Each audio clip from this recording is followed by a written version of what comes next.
नमस्कार दोस्तों, स्वागत है आपका एनसीईआरटी एटलस के एक और वीडियो में। इस वीडियो में अपन नई सब्जेक्ट स्टार्ट करने जा रहे हैं नए जोश के साथ। वो सब्जेक्ट है ज्योग्राफी। अपन क्लास 6 की ज्योग्राफी को यहाँ पर डिटेल में पढ़ेंगे, एक एक कॉन्सेप्ट क्लियर करेंगे। क्योंकि ज्योग्राफी में अगर आपके कॉन्सेप्ट्स क्लियर है ना, तो आपको ज्योग्राफी समझने में कोई दिक्कत नहीं आएगी और ज्योग्राफी का जो फियर है ना, वो भी दूर हो जाएगा। तो सबसे पहले अपन क्लास 6 के सेकंड चैप्टर से पढ़ रहे हैं, क्योंकि सेकंड चैप्टर थोड़ा इंटरेस्टिंग भी हो, शायद ज्योग्राफी में आपका मतलब कि इंटरेस्ट भी जगा दे, और बट ये समझने लायक है, कंसेप्चुअल है। तो आप ध्यान से और पूरा ध्यान देना, और फिर उसके बाद आपकी सब्जेक्ट पढ़ना, आपको पूरा समझ में आ जाएगा। चलो बढ़ते हैं। तो सबसे पहले अपन इसमें ग्लोब के बारे में जानते हैं कि ग्लोब क्या होता है।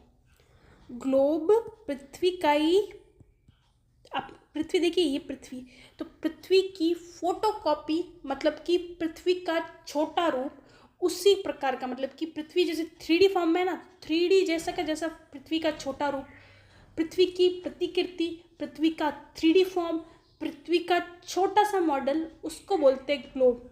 आपने कभी पृथ्वी की पिक्चर कभी टीवी मोबाइल में देखी होगी, तो पृथ्वी कुछ इसी प्रकार की दिखती है। आपने देखी है कभी? इसी प्रकार की दिखती है। तो ये पृथ्वी का छोटा रूप है और इसको ही बोलते हैं ग्लोब। मतलब कि पृथ्वी का छोटा रूप 3D फॉर्म में ही जैसी पृथ्वी दिखती है वैसी ही। इसका प्रयोग की बात करें तो अपन एजुकेशन में उसको समझने में, जैसे एक छोटी सी मैप का प्रयोग करें, तो मैप में अपन को ये तो समझ में आ जाएगा कि ये देश किसके पास है, कैसे। लेकिन अपन को वास्तविक रूप में अगर पृथ्वी के जैसे ही समझने में हो तो ये ग्लोब बहुत महत्वपूर्ण साबित हो सकता है। तो पृथ्वी का छोटा रूप 3D फॉर्म में समझने में, महासागरों की, महाद्वीपों की स्थिति जानने में, प्रकृति पृथ्वी की प्रकृति जानने में, जंगल कहाँ पे है, नदियाँ कहाँ से जाती है, किन देशों से होकर गुजरती है।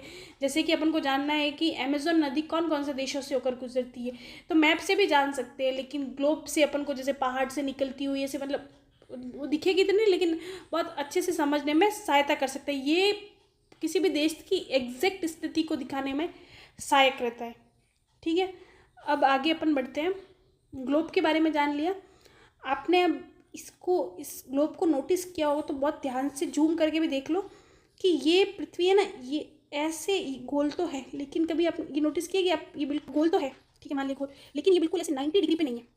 ये ऐसे नहीं है, थोड़ा सा देखिए, ये 90 डिग्री तो ये ऐसे, वेट, ये 90 डिग्री तो क्या ऐसे जाएगा, ये इधर से ये हो गया 90 डिग्री, ठीक है। लेकिन ये जो दिख रहा है, ये वाला पॉइंट और ये वाला पॉइंट, ये पूरा 90 डिग्री में नहीं दिख रहा, ये कुछ झुका हुआ सा दिख रहा है। मतलब पृथ्वी को झुकी हुई, क्या ग्लोब गलत है? नहीं, हमारी पृथ्वी वास्तव में कुछ झुकी हुई अवस्था में। तो जिस पे झुकी हुई होती है ना, झुकी हुई है ना, उसको अपन पृथ्वी का अक्ष बोलते हैं कि पृथ्वी अपने अक्ष पर 23.5 डिग्री झुकी हुई है। अर्थात अपन को ऐसे इमेजिन करना है कि पृथ्वी के बीच से एक रेखा जा रही है और वो है ना 23.5 डिग्री रेखा झुकी हुई है। इमेजिन करो, कैसे इमेजिन करोगे? आपको कोई थप्पड़ मारे, इमेजिन करो। तो वैसे ही देखो, आप ऐसे इमेजिन करो कि पृथ्वी के बीच से एक रेखा जा रही है, वो 23.5 डिग्री झुकी हुई है। तो उसको बोलते हैं पृथ्वी का अक्ष, मतलब पृथ्वी अपने अक्ष पर 23.5 डिग्री को झुकी हुई है। मतलब पृथ्वी ऐसे 90 डिग्री पे ऐसे नहीं है, कुछ झुकी हुई अवस्था में। ठीक है, इसका इंप्लीकेशन अपन आगे पढ़ेंगे, लेकिन 23.5 डिग्री झुकी हुई है। अब आगे बढ़ते हैं कि ये झुकी हुई अक्ष के बारे में पढ़ लिया। अब आगे बढ़ते हैं कि आपने पृथ्वी को देखा ही है। ये मैंने चित्र मेरी बनाने की अच्छी कैपेसिटी नहीं, लेकिन ये ठीक है, ये पृथ्वी। अब पृथ्वी में अपन को किसी देश की स्थिति जाननी हो तो गोले के ऊपर वैसे स्थिति जानना थोड़ा मुश्किल हो जाता है कि भारत देश कहाँ पे, अफ्रीका महाद्वीप कहाँ पे, दक्षिण अफ्रीका, तो यहाँ पे मैंने बोला दक्षिण अमेरिका है, दक्षिण अमेरिका, यहाँ पर अफ्रीका है। तो गोले पे स्थिति को जानना थोड़ा मुश्किल होता है। इसलिए लोगों, मतलब कि देशों की स्थिति को जानने के लिए, नदियों की स्थिति को जानने के लिए अक्षांश रेखाओं का निर्माण लोगों ने, मतलब कि वैज्ञानिकों ने किया है। कि पृथ्वी को है ना कुछ काल्पनिक, पृथ्वी पर है ना कुछ काल्पनिक रेखा बनाई है। वो काल्पनिक रेखा पूर्व से पश्चिम की ओर जा रही है, ऐसे, ये ऐसे, ये पूरी पृथ्वी को इन अक्षांश रेखाओं के, पूरी पृथ्वी पर ये अक्षांश रेखा बनाई गई है। ठीक है, अब ये अक्षांश रेखा आपने साइज देखी तो सब अक्षांश रेखा एक जैसी नहीं है। तो अक्षांश रेखा है उत्तर से, मतलब ये बीच से आप देखेंगे ना, तो अक्षांश रेखाओं की साइज कम होती जा रही है। तो अक्षांश रेखा है वह काल्पनिक रेखा है। ध्यान रखना, वर्ड काल्पनिक, मतलब वास्तव में पृथ्वी पर ऐसी कोई रेखाएं नहीं है। स्थिति को और पृथ्वी को बेहतर तरीके से समझने के लिए कुछ ऐसी रेखाएं बनाई गई है जो पृथ्वी को पूर्व से पश्चिम की ओर काटती है, मतलब पूर्व से पश्चिम की ओर रेखाएं खींची गई है। ठीक है, अब इनमें से कुछ रेखाएं बहुत इंपॉर्टेंट है, उसके बारे में जानना भी बहुत इंपॉर्टेंट है। तो सबसे पहले जानते हैं कि आपने एक गेंद लेनी है। गेंद, ये गेंद ले ली अपने, पृथ्वी में से कोई गोल नहीं है, पूरी गेंद की जैसी नहीं है। पृथ्वी कुछ इधर से तो कुछ उभरी हुई सी और इधर से कुछ चपटी है। ठीक है, तो पृथ्वी, आप एक गेंद को देखेंगे तो ये गेंद है, ये पृथ्वी को आप समझना है, और पृथ्वी को ऐसे बीच में से एकदम बराबर काटना है, मतलब ऊपर भी बराबर, नीचे भी बराबर। तो ये रेखा है 0 डिग्री। इस दोनों बराबर भागों में, वह रेखा जो पृथ्वी को दोनों को बराबर भागों में, एकदम बराबर, ऊपर बराबर और नीचे बराबर, दोनों बराबर भागों में काटती है, उस रेखा को बोलते हैं विषुवत रेखा। मतलब विषुवत रेखा वह रेखा है जो पृथ्वी को दो बराबर भागों में बांटती है। मतलब आप गेंद लेना, गेंद को एकदम से बीच में से काटोगे तो दो बराबर भाग बन जाएंगे ना गेंद के। तो वैसे ही 0 डिग्री अक्षांश रेखा वह रेखा है जो पृथ्वी को दो बराबर भागों में बांटती है। जो ऊपर वाला भाग है ना, आप दिशाओं का आपको ज्ञान हो तो ये उत्तर दिशा, ये दक्षिण दिशा, ये पश्चिम दिशा और ये पूर्व। तो ये वाला जो भाग है ना, ये वाला उत्तर हो गया, तो इसको बोलेंगे उत्तरी गोलार्ध। गोलार्ध का मतलब कि आधा गोला, ठीक है, नॉर्थ हेमिस्फीयर। और ये नीचे वाला भाग होगा ना, इसको बोलेंगे दक्षिणी गोलार्ध, मतलब कि साउथ हेमिस्फीयर, ठीक है। तो 0 डिग्री अक्षांश रेखा पृथ्वी को दो बराबर भागों में बांटती है। तो ऊपर वाला भाग है उसको उत्तरी गोलार्ध और नीचे वाला भाग दक्षिणी गोलार्ध, ठीक है। आप गेंद को लेकर इमेजिन कर सकते हो, इमेजिन करो, आपको बेहतर तरीके से समझ में आएगा। ऊपर वाला भाग उत्तरी गोलार्ध, नीचे वाला भाग नीचे वाला गोलार्ध। इसको ये रेखा 0 डिग्री है, इसको 0 डिग्री अक्षांश रेखा बोलते हैं। इसका नाम विषुवत रेखा है, ठीक है।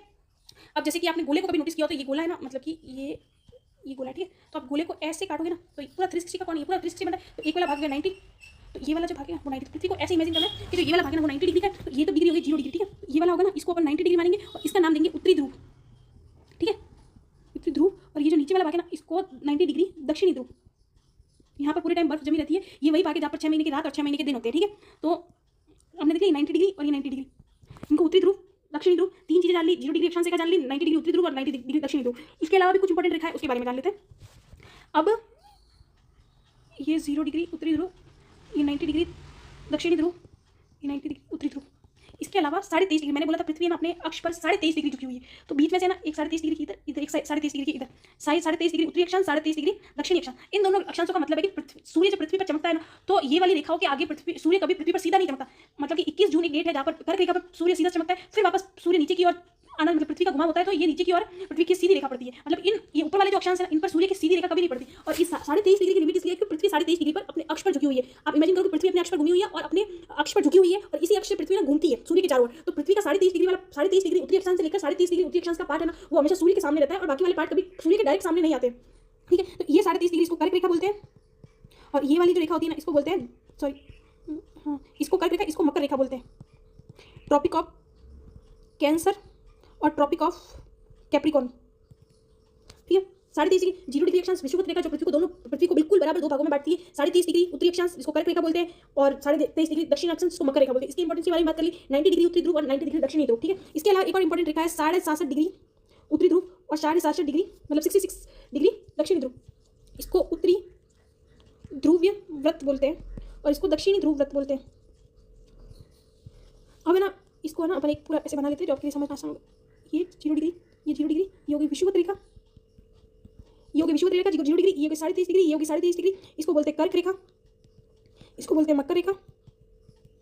ये होगी 67 डिग्री, इसको उत्तरी सॉरी उत्तरी ध्रुवीय व्रत और ये दक्षिणी ध्रुव व्रत, ठीक है। और ये 90 डिग्री उत्तरी ध्रुव, 90 डिग्री दक्षिणी ध्रुव। ये आप समझ लो और पूरा कैप्चर कर लो, ये लाइन आपको याद रखनी है, ये बहुत इंपॉर्टेंट है। और रुको ना, मैंने ये शायद मकर रेखा बोलते हैं, इसको ट्रॉपिक ऑफ कैंसर बोलते हैं, इसको ट्रॉपिक ऑफ कैप्रिकॉर्न, ठीक है। अक्षांश रेखा आपको समझ में आ गई।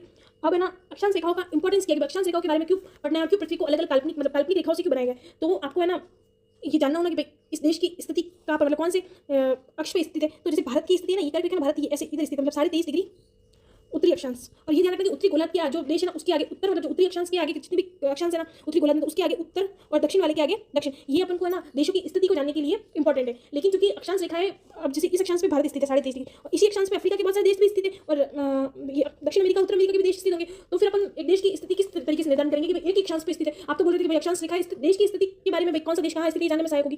तो फिर 23.5 डिग्री पे इतने सारे देश है, फिर कौन सा देश 23.5 डिग्री पे माना जाएगा। तो उसके लिए एक और व्यवस्था कर रखी है, वो है देशांतर रेखा। देशांतर रेखाएं, ये मुख्य अक्षांश के बारे में पहले देशांतर रेखा देख लेते हैं। ये देशांतर रेखाएं वे रेखाएं होती है जो पृथ्वी को उत्तर से दक्षिण खींची जाती है। पृथ्वी के उत्तर से दक्षिण खींची गई वे काल्पनिक रेखा है जो पृथ्वी के उत्तर से दक्षिण में खींची जाती है। अर्थात देशांतर रेखाएं वे रेखाएं है जो पृथ्वी के उत्तर से दक्षिण खींची जाती है। एक बार फिर, अक्षांश रेखाएं वे रेखाएं है जो पृथ्वी के पूर्व से पश्चिम खींची जाती है, पूर्व से पश्चिम खींची जाती है। देशांतर रेखाएं वे रेखाएं है जो पृथ्वी के उत्तर से दक्षिण खींची जाती है, ठीक है। अक्षांश रेखाओं में आपने नोटिस किया हो तो ये बिल्कुल समानांतर है, सभी के डिफरेंस बीच में ना वो एकदम बराबर डिफरेंस दिखता है अपन को। लेकिन हाँ, ये भी ध्यान रखना है कि अक्षांश रेखा जब ये बीच में से उत्तर की ओर जाते हैं ना, तो इसकी जो लंबाई है ना वो कम होती जाती है। देशांतर रेखाओं की विशेषता क्या है कि ये ना लंबाई में एकदम समान है, मतलब सारी देशांतर रेखाओं की जो लंबाई है ना वो एकदम समान है। लेकिन इनकी जो बीच में जो डिफरेंस है ना वो है ना ध्रुवों की तरफ तो कम होता जाता है और ये जो बीच वाले जो अक्षांश है ना विषुवत रेखा की तरफ इनके बीच का डिफरेंस बढ़ता जाता है। एक मिनट, ये देशांतर रेखा कुछ इस प्रकार की होती है, ये भाई ध्रुवों पर जाकर ये सब मिल जाती है। ये सब मिल जाती है। तो ये देशांतर रेखा है और ये 0 डिग्री के साथ ये अक्षांश रेखा है। तो आपको इन दोनों का मतलब विजुअल फॉर्म में तो इनका डिफरेंस समझ में आ रहा होगा कि अक्षांश रेखा है और देशांतर रेखा है क्या है। अब अक्षांश रेखाओं से अपन ने स्थिति का निर्धारण कर लिया, तो एग्जैक्ट लोकेशन के लिए देशांतर रेखा बहुत इंपॉर्टेंट है। दूसरा क्या है कि जैसे कि अपन ने विषुवत रेखा के बारे में पढ़ा कि विषुवत रेखा पृथ्वी को 2 बराबर भागों में बांटती है, उत्तरी भाग में और दक्षिणी। वैसे ही देशांतर रेखाओं में भी एक मेरिडियन मानी गई है जो पृथ्वी को पूर्व और पश्चिम में, एक मिनट, ये जो अपन ने अक्षांश रेखा के बारे में 0 डिग्री अक्षांश रेखा है, पृथ्वी को उत्तर 2 बराबर भाग उत्तर और दक्षिण में। वैसे ही देशांतर रेखाओं में भी एक मिडिल लाइन है जो पृथ्वी को पश्चिम ये वाला जो भाग है ना, ये वाला भाग, ये पश्चिम और ये वाला भाग को पूर्व। तो ये जो बीच वाली लाइन है ना, ये भी 0 डिग्री, इसके ये भी बीच वाली लाइन पे पृथ्वी को 2 बराबर भागों में पूर्व और पश्चिम में बांटती है। ये 0 डिग्री, इसको प्रधान मेरिडियन बोलते हैं। ये पृथ्वी को 2 बराबर भागों में बांटती है। और ये ना जो सारी देशांतर रेखा पूरा ये ऐसा गोला नहीं होता है कि पूरी ये अर्ध गोला है, ठीक है। ये देशांतर रेखा, ये अर्ध गोले, ठीक है। ये ऐसे पूरा गोला हमने बनाती है, ये ना अर्ध गोला। और फिर पीछे की साइड मतलब 3D फॉर्म में आप देखेंगे तो नोटिस करो, 3D फॉर्म में इमेजिन करो कि ये जैसे ये ऊपर की साइड से मतलब ऐसे जा रही है लाइनें और फिर पीछे की साइड लाइनें, मतलब पूरा गोला नहीं बनाती, पूरे गोले के लिए दूसरी देशांतर रेखा खींची गई है। तो कुल है ना 180 देशांतर रेखा है जो पृथ्वी के उत्तर से दक्षिण में खींची गई है, जो पृथ्वी को मतलब पूरी को डिवाइड करने के लिए 180 देशांतर रेखा खींची गई है। लेकिन ये ध्यान रखना कि 180 पूर्वी देशांतर और 180 पश्चिमी देशांतर एक ही देशांतर, मतलब गोला बनाएंगे तो फिर एक मेन आ जाएगी ना सामने, प्रधान मेरिडियन एक ही है। जैसे प्रधान मेरिडियन एक ही होगी तो 2 बराबर, उसके अलावा जो पीछे एक होगी ना, पीछे भी 3D फॉर्म में इमेजिन करो, पीछे से भी एक लाइन जा रही है 0 डिग्री और पीछे वाली 180 डिग्री, तो ये दोनों समान है। मतलब कुल देशांतर कितनी हुई 178 देशांतर ही हुई, ठीक है। अब अक्षांश रेखा और देशांतर रेखा, अब ये तो समझ लिया अक्षांश रेखा और देशांतर रेखा के बारे में। तो अब देखना है कि ये ना समय को निर्धारण करने में, जगह को निर्धारण करने में किस प्रकार काम में आती है। तो ये समझ लिया अपन ने। अब ये है ना अक्षांश रेखा, ये देशांतर रेखा, ये अपन ऐसे खींच रहे थे।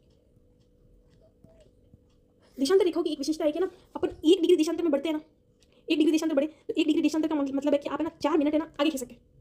मतलब कि ये प्रधान मेरिडियन है और अगर आप इधर से इधर की साइड मतलब कि पूर्व की साइड जाते हैं तो आप हर एक डिग्री के साथ 4 मिनट समय आगे हो जाए। मतलब देशांतर रेखा है ना बेसिकली ना समय के निर्धारण में काम में आती है। जैसे कि ना इधर है ना 12 बजे सूर्य एकदम सिर पे 12 बज के, घड़ी में जो टाइम है वो 12 बजे।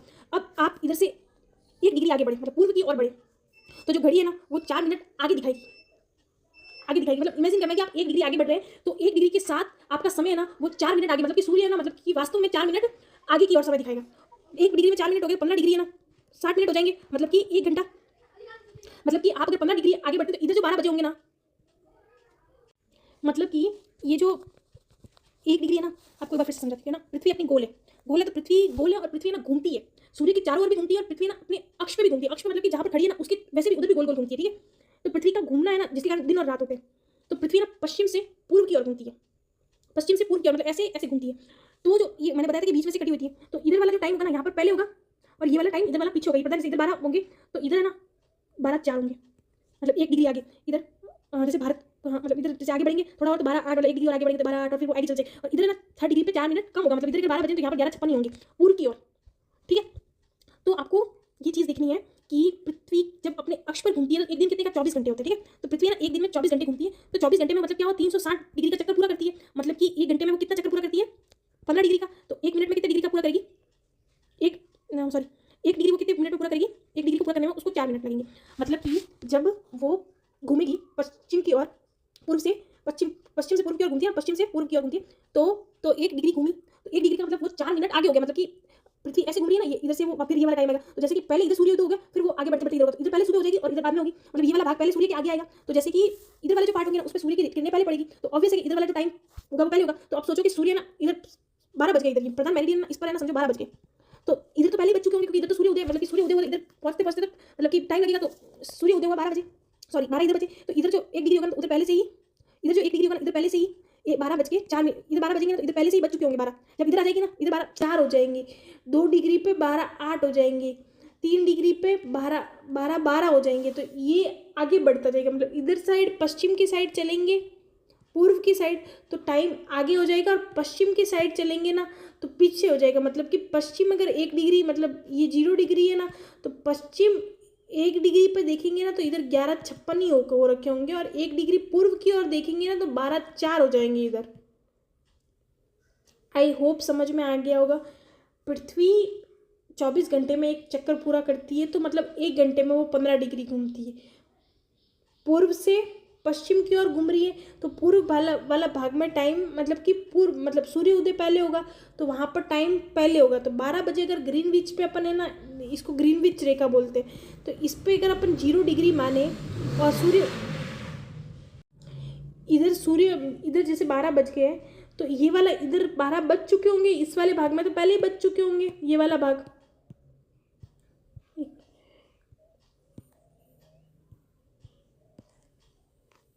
इस वाले भाग में तो पहले ही बज चुके होंगे 12।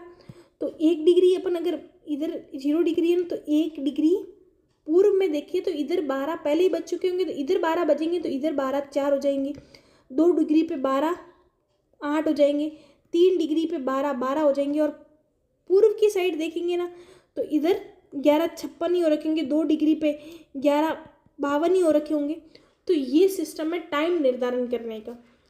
तो जैसे कि अगर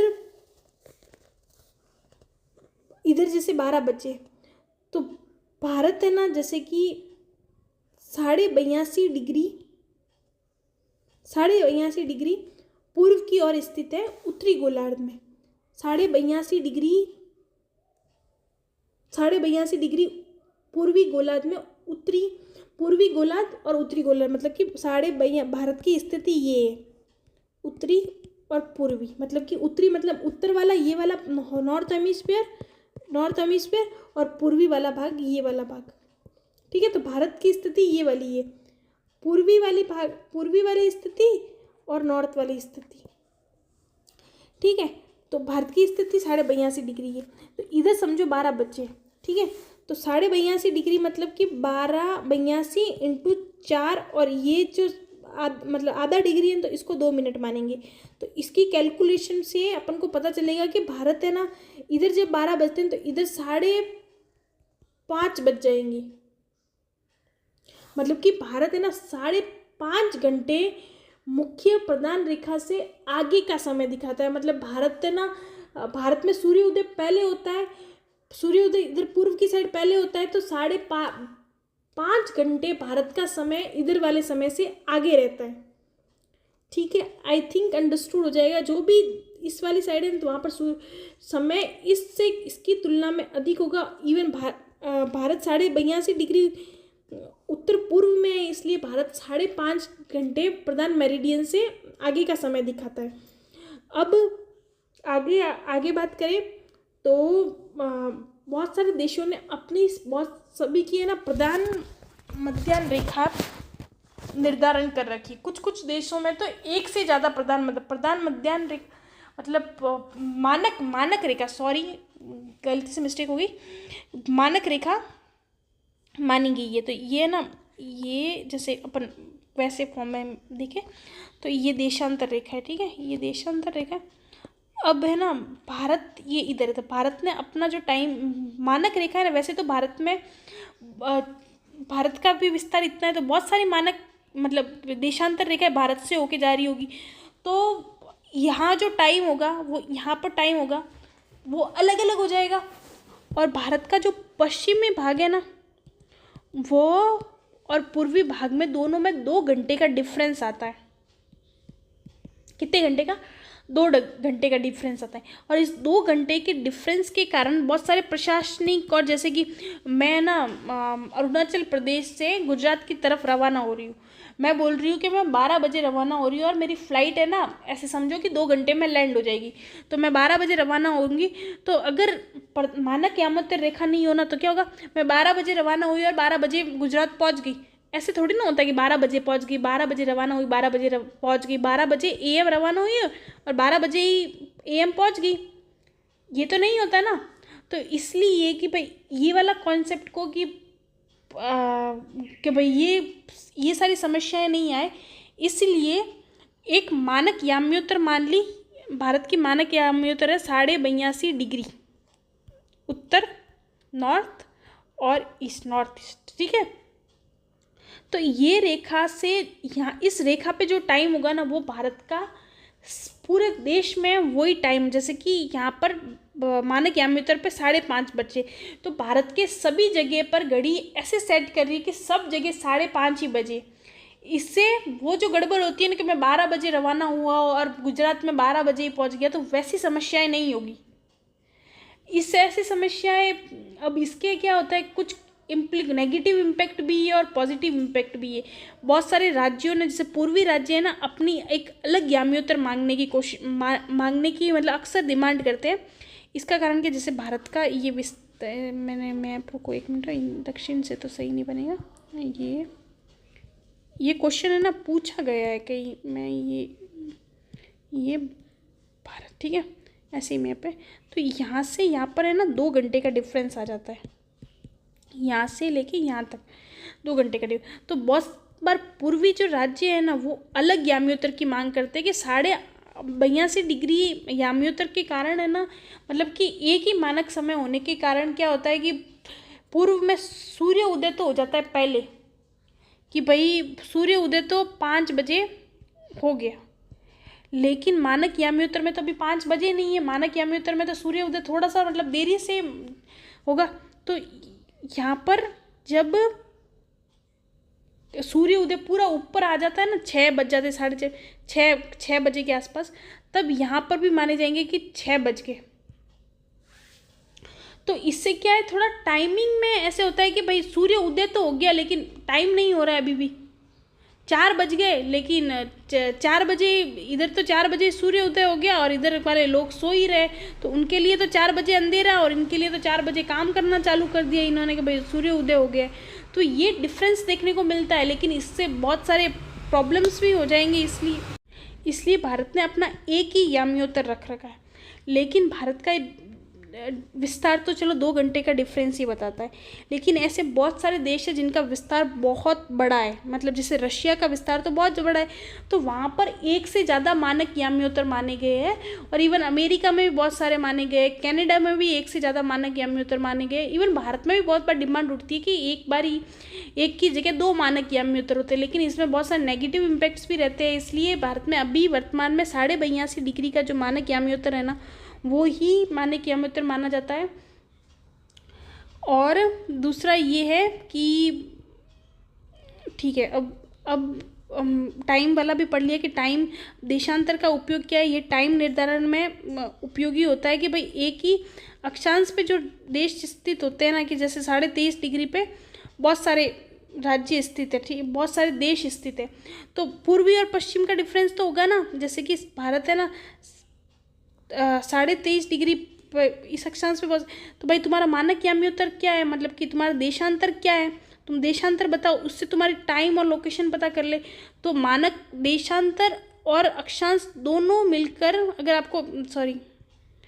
आपको दोनों पता है ना, ये 1 मिनट, ये दोनों पता है ना, अक्षांश और देशांतर, ये जैसे कि यहाँ की लोकेशन पता करनी है, तो आप मानक और यामियोत्तर और देशांतर दोनों से मिलाकर उस जगह की एग्जैक्ट लोकेशन पता कर सकते हो कि वो देश कहाँ पे, और उसका टाइमिंग भी पता कर सकते हो, क्योंकि अब तो मैंने बता दिया कि उससे टाइमिंग भी निर्धारण किया जा सकता है।